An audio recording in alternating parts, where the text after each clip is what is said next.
警報器が鳴りそうだよね。警報器あったっけ？まだ開ければいいんじゃないの？でもな、臭くなる、家出したくないよね、やっぱ。美味しい？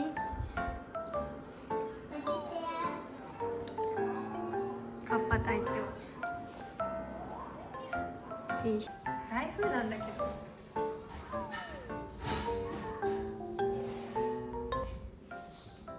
台風。台風が何ですか？台風じゃんって。世間は台風なんですけど。焼肉なるしな。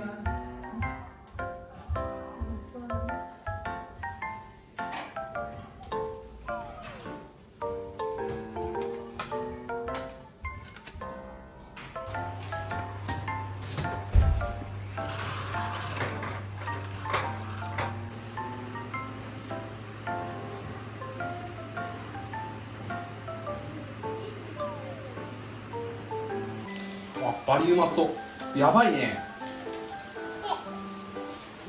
もうでもさ、停電になったらもうその子に頑張ってもらうしかない。あ、もうガス2本、あと2本ぐらいしない。なんで買ってないの？あるかなと思って見たらなかったんだ。オール電化ですからね。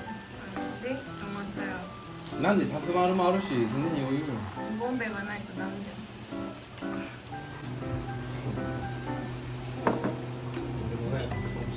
絶対俺やったら嫌やわ。奥さん。女やったら絶対嫌だわ。なんで開催してる新築の家で。台風の日。大丈夫？手しなさい、手。開けて。重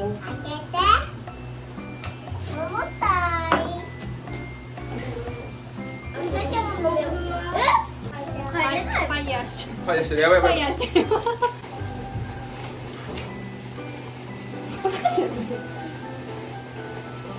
やばい、ファイヤーしてる、マジで。めっちゃファイヤーしてる。目が痛い。すごいよ、煙だよ絶対。涙が出てきた。ゴーグルつけようかと思ったの。